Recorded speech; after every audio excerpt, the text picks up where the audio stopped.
Hello students, welcome back. देखो, simple interest, compound interest तुम्हारा crackers के क्वेश्चंस हैं। क्रैकर्स के क्वेश्चन हैं तो ऑब्वियसली लेवल मेंस के हिसाब से है, अच्छा लेवल का क्वेश्चन है। अब इसमें ये कि हम लोग अप्रोच क्या रखें वो तुम्हें यहाँ सीखना है। लेकिन यहाँ सीखने के पहले जरूरी है कि एक बार, चूंकि हम लोग मैक्सिमम चीज़ें डीएसएम से करते हैं, ठीक है, तो एक बार तो देख लो कि बेसिक्स ऑफ अरिथमेटिक वीडियो अगर नहीं देखा हो तुम लोगों ने तो एक तो वो वीडियो जरूर देख लेना, ठीक है, इसका लिंक मैं शेयर कर दूंगा। और दूसरा कंपाउंड इंटरेस्ट का बेसिक, इसमें क्या है ना, इसका भी मैं लिंक शेयर कर देता हूँ। इसमें जो कंपाउंड इंटरेस्ट के फॉर्मूलाज हैं, कैसे क्या करते हैं वो डाले होगा। तो अगर पहली बार देख रहे हो तो फिर मैं सजेस्ट करूंगा कि कंपाउंड इंटरेस्ट और बेसिक अरिथमेटिक ये दो वीडियो जरूर देख लेना, तो ये बहुत क्लियर रहेगा, ठीक है। और अगर पहले से तुम लोग देखते आए हो, ठीक है, चलो let's start with the questions. क्योंकि हर क्वेश्चन का अप्रोच अलग होता है, सारे क्वेश्चंस को एंड तक देखना, ठीक है। अगर जरूरत पड़ती है तो एक आध बार रिपीट करके देखोगे, आ जाएगा। थोड़ा सा इसमें ना हिंदी वाली लैंग्वेज में थोड़ा इश्यू होगा, बियर करना, क्योंकि गूगल का ट्रांसलेशन का थोड़ा इश्यू रहता है और टाइम नहीं था तो मैं उसको प्रॉपर ठीक नहीं कर पाया, तो इंग्लिश वाले से तुम लोग काम चला लेना, बाकी मैं एक्सप्लेन कर दूंगा। देखो, Ankur invested X rupees at the rate of 15% पर annum on compound interest for 2 years and gets total interest of 5805. If Ankur invests X plus 7,000 for another 2 years at additional rate of 5%, then what will be the compound interest on that investment? देखो, पहले इसने X लगाया, ठीक है, और 15% 2 साल, तो basically इसको क्या मिल गया, 32.25%। ये तुम लोगों को इसमें कोई दिक्कत नहीं होगी। 2 साल के लिए 15%, हम लोग इफेक्टिव रेट निकालते हैं 2 into R, 2r and R square, तो ये मेरा हो गया 30 और ये 225, ये 2 इधर आ गया तो ये 32.25 आ गया, ठीक है। अगले 2 साल के लिए x plus 7,000 eight the rate 20%, क्यों? क्योंकि एडिशनल रेट ऑफ 5%, ये भी 2 साल के लिए। इसका मुझे पता है कि 20% 2 साल के लिए कितना होता है, 44%। Exactly same formula, 2 into 20 square, 400 और 400, ये 4 तुम्हारा इधर आ गया, तो ये आ गया तुम्हारा 44.00। अब 44 क्या है कि तुम्हारा 11 का मल्टीपल है, तो सबसे पहले तो मैं यहाँ पर देख लूँ कि 11 का मल्टीपल मेरे पास क्या है, एक ही ऑप्शन। अब इसमें हम लोग कहीं कुछ भी नहीं किया हमने, क्या, ये तो तुम्हें समझाने के लिए किया था। अगर इस क्वेश्चन में मुझे ऐसे करना होता तो हम लोग बोलते ठीक है, पहली बार में तुमने 15% किया है, ठीक है, अगली बार में तुम 20% करोगे 2 साल के लिए, 20% 2 साल, इफेक्टिव रेट होता है 44%। इसका मतलब 11 का मल्टीपल मुझे चाहिए, 11 का मल्टीपल मेरे पास एक ही है, तो मैं इसमें कुछ भी नहीं करूँगा, बस यही अप्रोच मैं तुम्हें सिखाना चाहता हूँ। बाकी तो फिर ठीक है, कैलकुलेशन की बात करोगे, कैलकुलेशन तो सब आ जाता है। 5805, ये तुम्हारा 32.25%, तो किसका 5805 आएगा, ये 1/3 से थोड़ा कम है, तो इसका 3 गुना कर लो, 5 या 15, 8 या 24, समझ में आ रहा कि लगभग 17-18 हजार के आसपास आएगा। फिर उससे भी नहीं समझ में आया तो बोलेंगे देख लेते, ये 5 4 9 है, ये 3 है, इसमें 5 5 10 8 18 है, इसका मतलब ये तो तय है कि ये मेरा 9 से मुझे या 6 से मल्टीप्लाई करना पड़ेगा, जो ऑप्शन मेरे पास था नहीं। अप्रॉक्स की मैं बात करूंगा, 1/3 से ज्यादा, क्या, तो वो मुझे 18 या 54 दिख रहा है, ये 18,000 तुम्हारा निकल गया। और ये इसलिए भी निकलेगा 18 लोगे क्योंकि अगली बार में तुमको बोल रहा है कि 7,000 ज्यादा है, तो 17,000 या 17,500 नहीं ले सकते, क्योंकि मुझे 7,000 ऐड करना है, तो मुझे 18,000 नहीं लेना पड़ेगा। 18 + 7 25 आ गया, और 25,000 का 44%, ये तुम्हारा 11,000 आ जाएगा। तो कैलकुलेशन तो करने के लिए चाहोगे तो हो ही जाएगा, बट टाइम लगेगा।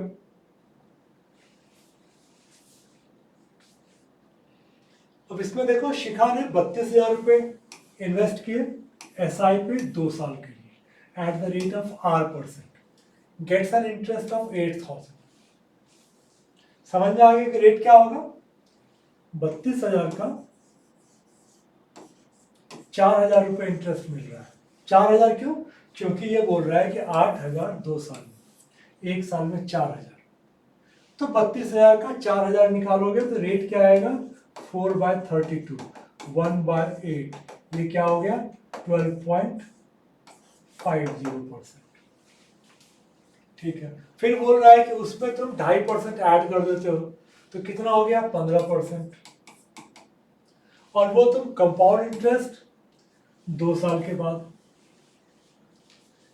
तो अब जो तुम्हारे पास पैसे आए, if you invested total amount, तो बेसिकली 32,000 + 8,000, 40,000 वो इन्वेस्ट कर रहा है, और उसको पैसे मिलेंगे 32.25%। ये केवल इंटरेस्ट पूछ रहा है, टोटल कंपाउंड इंटरेस्ट, मुझे अमाउंट नहीं पूछ रहा है। तो 40,000 का 32.25%, 32 को 4 से करोगे 128, ठीक है। ये तो 12,800 तो तुम्हारा हो गया 32%, 0.25% भी है, तो 12,800 से ज्यादा तुम्हारे पास 12,900 है, ये तुम्हारा आंसर हो जाए। तो ये सब चीजें देखो कि कैसे तुम्हें पिक करनी है। क्या तुम्हें बस यही देखना है कि कैसे तुम पिक कर सकते हो चीजों को। 32,000, 4,000, 12.5%, 12.5 में हमने 2.5 ऐड किया, 15%। 2 साल का इफेक्टिव रेट मुझे पता है 32.25, 32,000 + 8,000, 40,000 का 32.25, 32 × 4, कॉमन फिगर है 128, तो 12,800, 0.25, 1,100, तो 12,900 रुपये मेरा ब्याज निकल।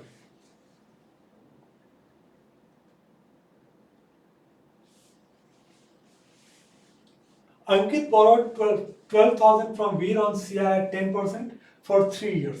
देखो 10% 3 ईयर, हम लोगों को पता है कि ये होता है 33.1%, ठीक है। And added some extra amount, 12,000 में कुछ और ऐड कर दिया, ये था तुम्हारा 12,000, इसमें कुछ और पैसा ऐड कर दिया।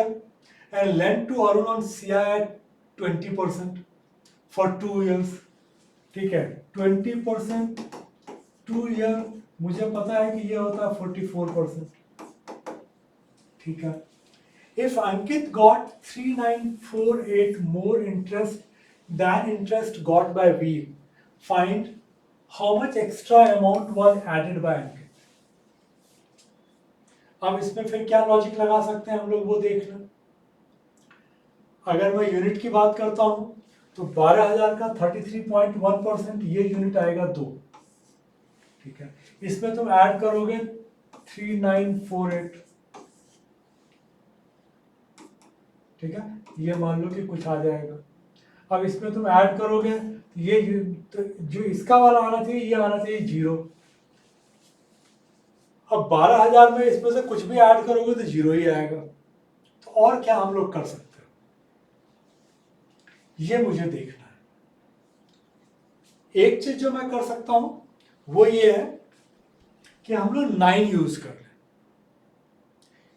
ठीक है। जिन लोगों को नहीं समझ में आ रहा हो, मैं फिर से बोलूंगा, DSM के लिए एक बार बेसिक्स ऑफ अरिथमेटिक देख लो, ठीक है।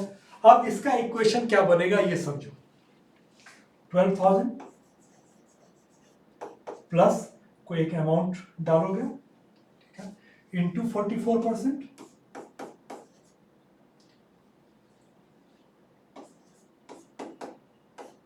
माइनस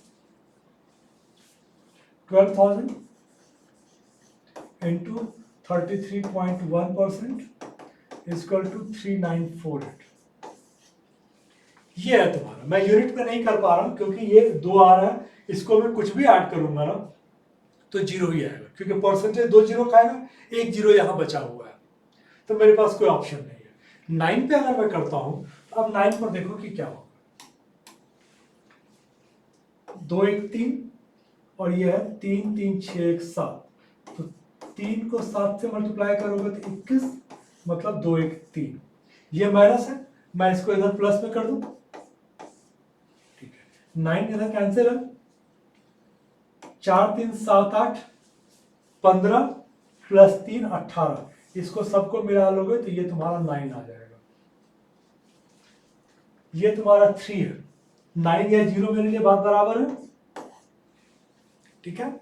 ये 3 है, इसको मैं उधर लेके चला गया था, तो यहां पर मुझे जो चाहिए वो है 9। देखते हैं कि किसको 44 पर 12,000 में क्या ऐड करूंगा कि 44 से मल्टीप्लाई करके मेरा 9 आ जाए। अब देखो ये 4 4 8 है, अब मुझे इसको 9 बनाना पड़ेगा, तभी 8 9 72 होके ये आएगा।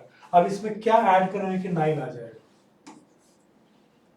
6000, 12 प्लस 6 18,000 होगा, तो ही फिर मेरा ये 8 1 9 आएगा। बाकी कुछ भी मैं ऐड करूंगा ना तो नहीं आएगा। ये डालोगे तो 3 4 7 7 8 56 नहीं आएगा, 5 3 8 8 8 64 नहीं आएगा, 8 3 11 2 2 8 16 नहीं होगा, 9 3 12 3 3 8 24 नहीं होगा।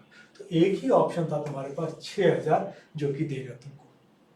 बाकी हम लोगों ने देखो तो कुछ भी नहीं किया, सिंपल हमने इक्वेशन बिठाया कि मेरा इक्वेशन है 12,000 plus X into 44% minus 12,000 into 33.1% equal to 3948। अब या तो मैं इसको सॉल्व कर लेता, सॉल्व करना इतना इजी नहीं है, ठीक है। इसलिए हम लोगों ने थोड़ा सा उसमें अपना ट्रिक अडॉप्ट किया और वहां से हम लोगों ने 9 लगा के कर लिया। यहां भी वही है, अब इसने लेकिन सॉल्व किया हुआ है। अब 12,000 का इसने 33.1%, इसने निकाला 3972, इसमें ऐड किया 3948, ठीक है।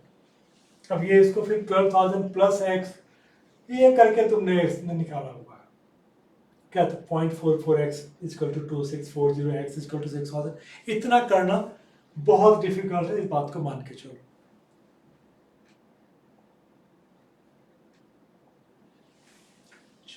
Avi invested some amount on scheme P, which offers CI at rate of 15% per annum. After 2 years, he got 10332 as interest. ठीक है, देखो 15 साल 2%, 32.25 P इंटू 32.25% इक्वल टू 1032। बस ये हमने लिख लिया। अभी invest the amount he got from scheme P in scheme Q, which offers 15% per annum at SI for 6 years, ठीक है। अब इसको जब टोटल अमाउंट मिला P प्लस 1032,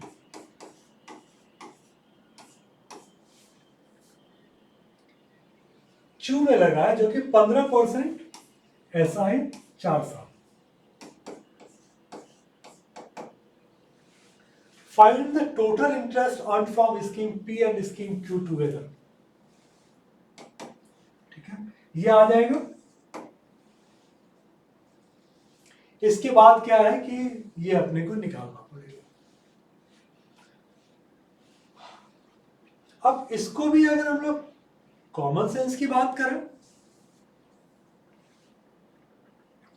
तो देखो 15% प्लस 15% प्लस ये, ठीक है, तो 15% का फिगर क्या आ सकता है अगर एक हम रफ आइडिया मैं लेना चाहूं, ठीक है, क्योंकि मुझे P निकालना है,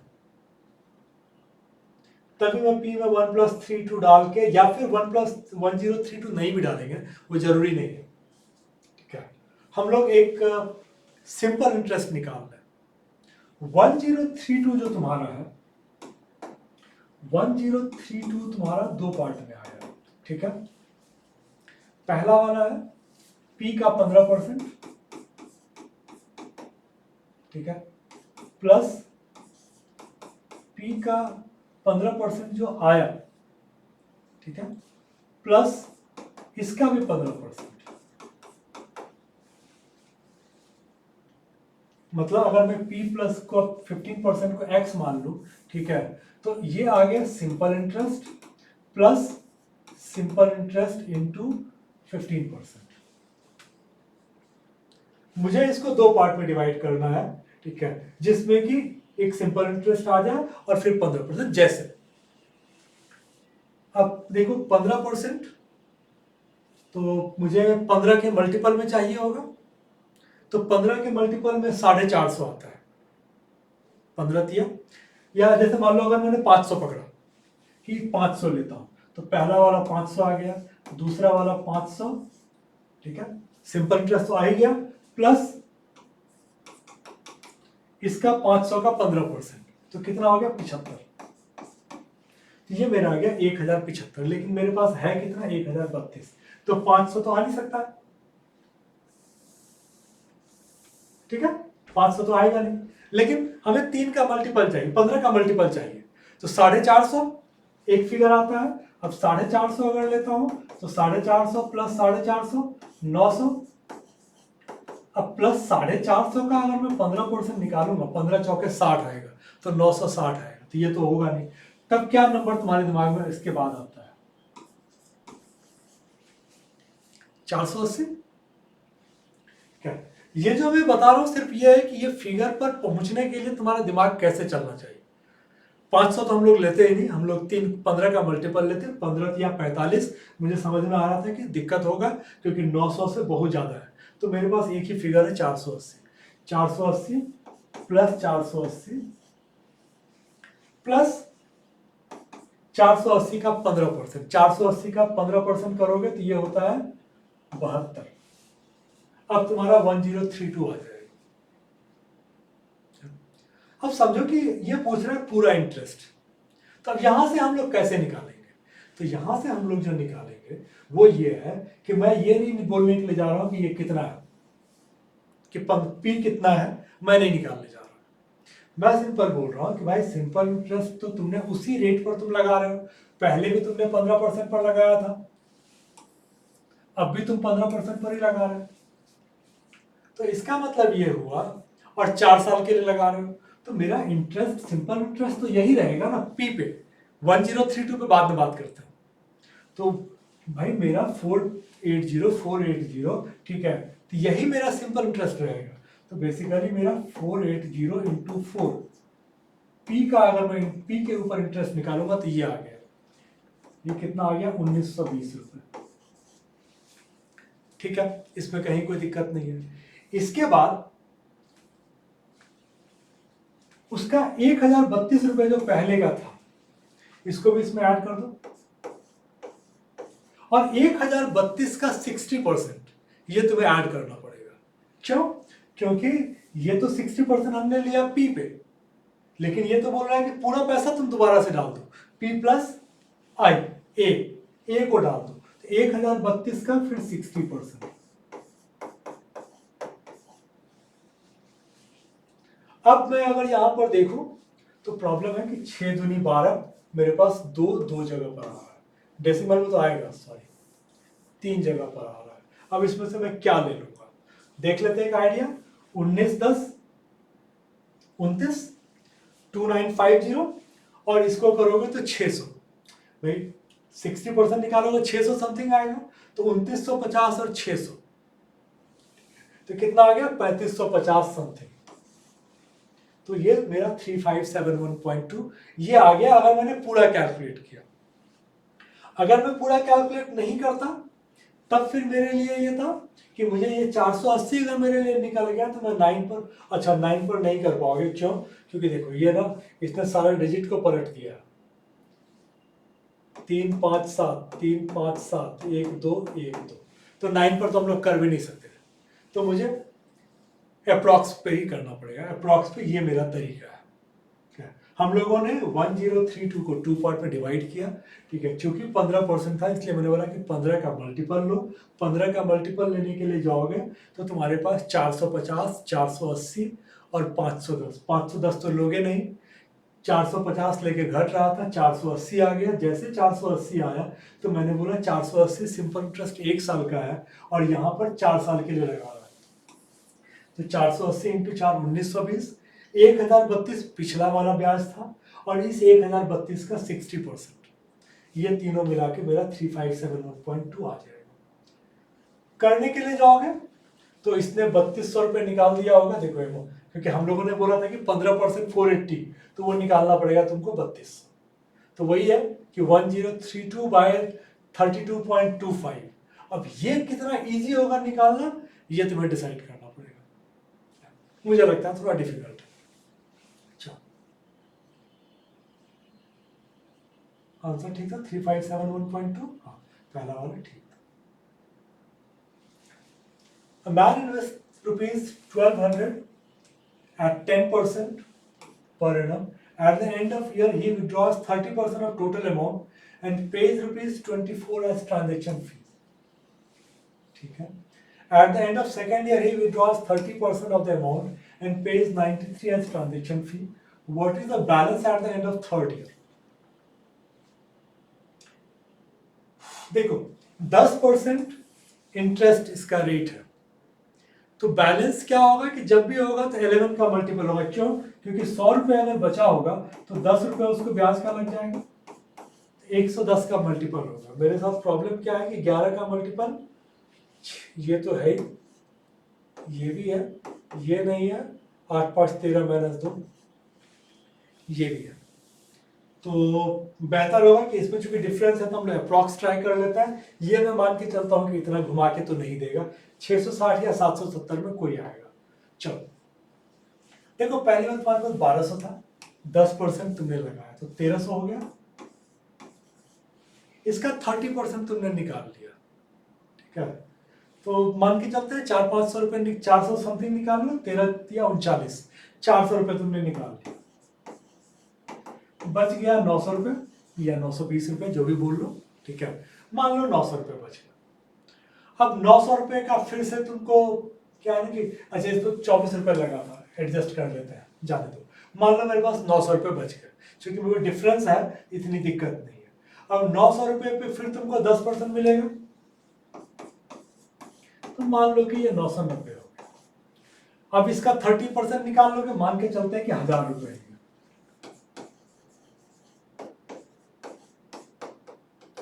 तो कितना निकल जाएगा? 300 निकल जाएगा। तो मेरे पास बचेगा कितना? 700। अब 700 में लेकिन प्रॉब्लम क्या है कि 100 रुपये तुम और मेरा खा जा रहे हो ट्रांजेक्शन फी, तो मेरे पास बचा कितना? 600। अब 600 अगर एक साल के लिए 10% ऐड करोगे तो मेरा 660 आंसर आ जाएगा। तो इस क्वेश्चन के लिए अप्रॉक्स बेस्ट था। हम लोगों ने बोला कि 1200 प्लस 10% 1320, इसका 30% 13 या 39, 400 निकाल दिया। तो मान के चलते हैं कि 924 रुपये को इधर एडजस्ट कर दिया हमने 20 में, 990 रुपये और लग गया, तो हम मान के चलते हैं कि 1000 रुपये हो गया इसको। 900 प्लस 90 ब्याज का 1000 रुपये, 30% निकाल दोगे तो मान के चलोगे 700 रुपये। 700 रुपये में 100 रुपये मान लो ट्रांजेक्शन फी चला गया, बच गया तुम्हारे पास 600। 600 का 10% करोगे 60, 660। अब इसको अगर चेक करने के लिए जाए हम लोग, तो इसने क्या किया है कि 30 निकाला प्लस 24 किया, 420 निकल गया, 900 बच गया। जो हम लोगों ने अप्रॉक्स में किया था उसको इसने सॉल्व करके कर दिया है, बट आंसर वही आएगा। A sum of 1000 after 3 years at compound interest of 10% per annum becomes certain amount that is equal to the amount that is the result of 3-year depreciation from 1728। देखो, जिसको ये नहीं पता कि डिप्रिसिएशन क्या होता है, तो डिप्रिसिएशन तुम्हारा कंपाउंड इंटरेस्ट का रिवर्स होता है।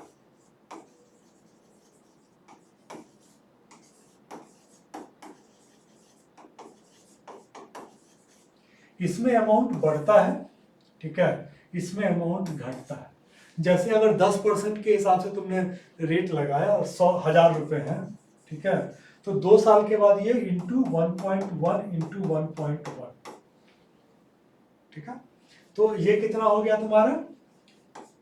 1210 रुपये। और डिप्रिसिएशन में क्या हो जाएगा?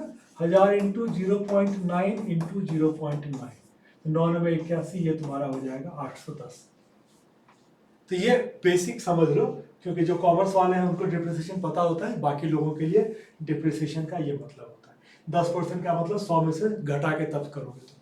चलो अब आता है कि 1000 10% 3 इयर्स कंपाउंड इंटरेस्ट, तो पता है कि 33.1 1000 का कितना हो जाएगा 1331 रुपए। भाई 331 तो ये हो गया, प्लस 1000 तो 1331 रुपए। अब ये बोल रहा है कि 1728 रुपए से 1331 रुपए पर जा रहा है, तो रेट बताओ। चूंकि इसमें घटता जाता है तो एक रफ आइडिया ले लो, ये कितना है 400 रुपए घट रहा है। अब 1700 का 400 कितना परसेंट होगा, 1600 का 400 25% होता है, तो 1700 का 25 से कम होगा क्या, तो 25 से कम होगा और 3 साल में। तो क्या तुम रेट लोगे कि जो कि तुमको आ जाएगा मे बी कि 8%।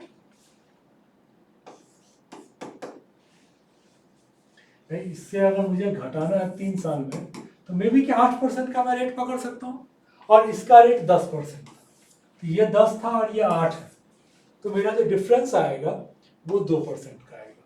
ये पूछ रहा है approximate difference between the rate of CI and depreciation. तो तुम्हें जो फिगर निकालना है वो सिर्फ ये निकालना है,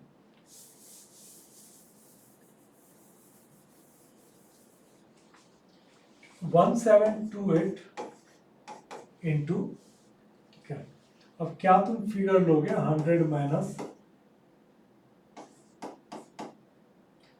इंटू इंटू इक्वल टू 1331।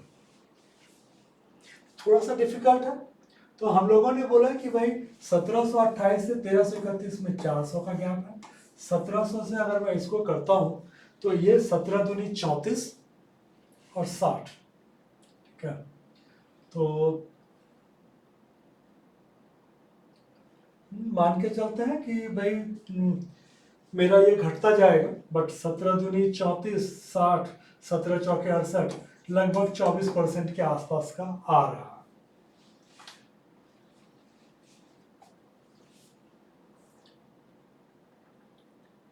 तो वो घटाते जाएंगे तो आपको 8 पर थोड़ा थोड़ा सा घटेगा, लेकिन चूंकि फिगर ज्यादा नहीं है तो मेरे हिसाब से ये आ जाना चाहिए, ऐसे में अप्रॉक्स है, ठीक है, ये आ जाना चाहिए, अदरवाइज इसका कैलकुलेशन थोड़ा लेंथी हो जाएगा। इसने कुछ किया नहीं है, इसने closest value of R is 8% ले लिया है, मुझे लगा था कि करेगा, ठीक है, अगर नहीं तो फिर जो मैंने तरीका बताया वही तुम्हारा ठीक है। A person invested certain amount at simple interest at the rate of 6% per annum, earning 900 as an interest at the end of 3 years. 900 रुपए 3 साल में, 1 साल में 300 रुपए, रेट क्या है 6%, पी क्या हो जाएगा 5000। अरे किसका 6% करोगे तो 300 आएगा, तो क्लियर कर दिख रहा है कि 5000 का 6% करेंगे तो ही 300 आएगा। चलो, पता नहीं जरूरत थी कि नहीं, हमने निकाल तो लिया। Had the interest been compounded every year, how much more interest would have earned on the same amount with the same interest rate after 3 years? अच्छा, ये तो तुमको करना ही पड़ता है, निकालना ही पड़ता है। बेसिकली हम लोगों को क्या निकालना है, कितना ज्यादा क्या, तो बेसिकली तुम्हारा जो, अगर मैं इक्वेशन की बात करूं, क्योंकि मैं 9 या यूनिट पे करूंगा, तो 5000 इंटू ये 3 साल का कंपाउंडिंग है, 1.06 इंटू 1.06 इंटू 1.06, ये तुम्हारा एक आ जाएगा अमाउंट 5000 का। फिर तुम इसको करोगे 5000 इंटू 6 इंटू 3 18%, 5000 इंटू 1.18। मैंने इसका इफेक्टिव रेट नहीं निकाला, वो भी निकाल लेंगे हम लोग। अभी हम लोग मान लो इस पर करते हैं, अगर मैं 9 पर करता हूं तो देख लेते हैं। देखो 6 1 7 7 7 7 7 7 49, 9 कैंसिल हो गया, 4 7 28, 8 2 10 1, 5 इंटू 1 ये आ गया 5। इसको करेंगे 8 1 9 कैंसिल हो गया, 5 इंटू 1 5, 5 माइनस 5 0 या 9, ये मेरा आंसर होगा। देख लेते हैं, 3 1 4 3 7 8 15 नहीं, 5 2 7 3 10 3 13 नहीं, 5 5 10 8 18 हाँ, 5 6 11 नहीं, एक ही आंसर है। तो ये तुम्हारा आंसर हो जाएगा। कैलकुलेशन की बात करो तो कैलकुलेशन चलो इसमें बताया ही होगा, तो हम लोग उस पर ज़्यादा नहीं लगाते, मैं इसमें से सिंपल तरीका बता देता हूँ। इसने वो 5,000 निकाल लिया, 5,000 का इसने 3 साल का निकाल लिया, 3 साल 300 रुपये तो सिंपल इंटरेस्ट हो जाएगा तीनों का, कंपाउंडिंग करोगे 18 रुपये आ जाएगा, 6 या 18, फिर उसका दूसरी बार 18 आ जाएगा, फिर 18 का 6% करोगे 1.08, तो 18 या 54 प्लस 1.08 55.08। कैलकुलेशन का ये तरीका है। Mayank borrowed 48,000 from a bank at 12.5% per annum compound interest. At the end of first, second, and third year, he paid 14,000, 13,000, 16,000 respectively. If he wanted to clear his loan at the end of fourth year, what would he pay at the end of fourth year to clear his loan? देखो इसमें क्या है, ये जो rate है ये तुम्हारा बहुत कुछ कहता है। 1/8 मतलब मेरा P अगर 800 रुपये है, ठीक है, तो इंटरेस्ट मेरा 100 रुपये होगा और अमाउंट मेरा 900। तो चूंकि तुम 1/8 कर रहे हो तो हर हालत में अमाउंट तुम्हारा 9 का मल्टीपल होगा। तो पहली बार तो हम लोग यही देख लें, DSM हमारा यही कहता है कि भाई प्राइम फैक्टर चेक करो, प्राइम फैक्टर मेरा 9 है, 2 1 3 नहीं, 2 2 4 5 9 हाँ, 6 1 8 1 9 कैंसिल हो गया, 6 नहीं, 6 2 8 नहीं, मेरे पास एक ही आंसर है। मुझे इस क्वेश्चन में कुछ भी नहीं करना है, ये मेरा आंसर है। हाँ कैसे होगा ये तो चलो मैं जो इसने सॉल्व किया होगा उसी में एक्सप्लेन कर देता हूँ।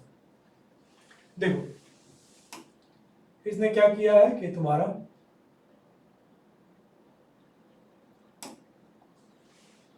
48,000 का 1/8 ले लिया, 6,000 रुपये इसका ब्याज हुआ, तो ये तुम्हारा आ गया 54,000। इसमें से उसने 14,000 रुपये वापस कर दिए, तो बच गया 40,000। 40,000 पे फिर 1/8 ब्याज लगेगा, 5,000, 40 प्लस 5 45,000, 45 में से फिर उसने 13 वापस कर दिया, बच गया 32,000। 32,000 का 1/8 करोगे तो ये आ गया 4,000, तो 32 प्लस 4 36,000। इसमें से उसने 16,000 वापस कर दिया थर्ड ईयर में, तो अब बच गया इसके पास 20,000। 20,000 का 1/8 करोगे तो 2250 आता है, सॉरी 2500 आता है। तो 20,000 प्लस 2500 22,500। हम लोगों को इतना कुछ भी करने की जरूरत नहीं पड़ी थी।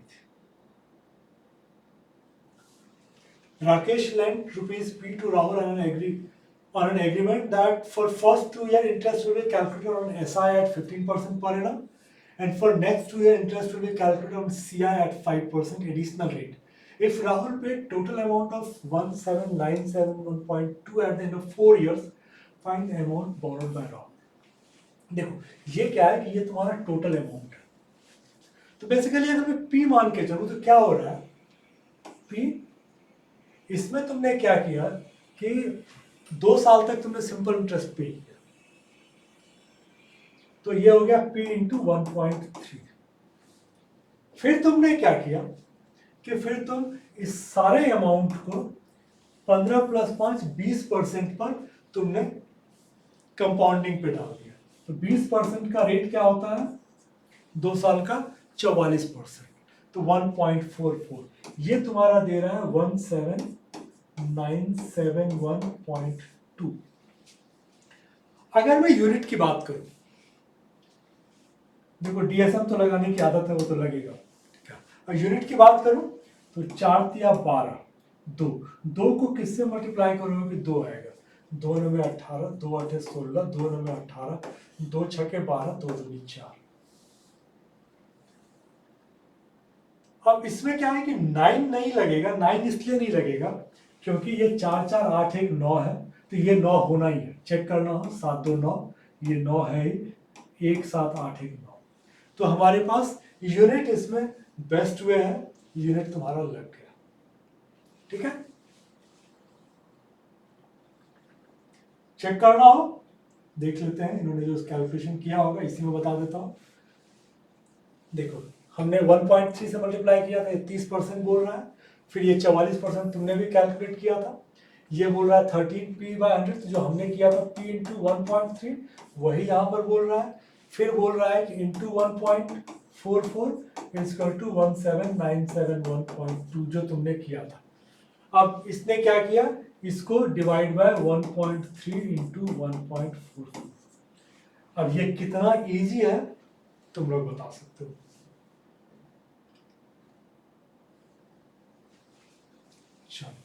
We invested 20,500 for 2 years at the rate of X% in scheme A at compound interest annually and gets a total amount of 32400. If we added 2600, ठीक है, 32,400 उसके पास था प्लस 2600 मतलब 35,000, ठीक है, एंड इन्वेस्टेड, ये 2600 रुपये ऐड कर दिया और टोटल अमाउंट 35,000 को इन्वेस्ट किया in scheme B at SI for 3 years at same rate. Then find the total simple interest Veer gets from scheme B. 35,000 को तुम्हें मल्टीप्लाई करना है इंटू 3R% से। अब हमारा DSM कहता है क्या, एज पर DSM प्राइम है 7 और ये है 3, तो मैं 7 और 3 का मल्टीपल ढूंढ लूँ, वो मेरा आंसर होगा।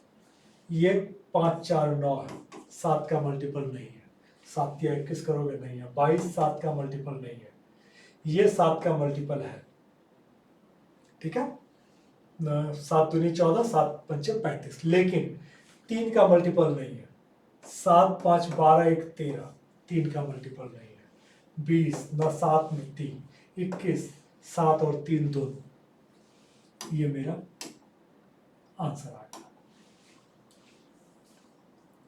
हमने कुछ भी नहीं किया, कोई कैलकुलेशन नहीं, कुछ नहीं, pure common sense. 32,400 plus 2600 35,000 into 3R%।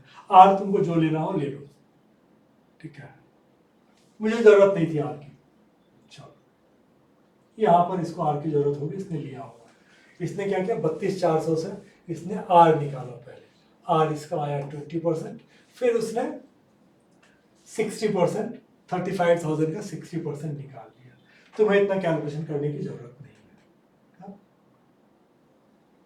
चलो, आई होप कि तुम लोगों ने कंपाउंड इंटरेस्ट में काफी एंजॉय किया होगा, ठीक है। अगर कहीं कुछ भी डाउट्स होता है तो कमेंट में डाल देना, ठीक है, मैं उसको एक्सप्लेन कर दूंगा। चलो, ऑल द बेस्ट।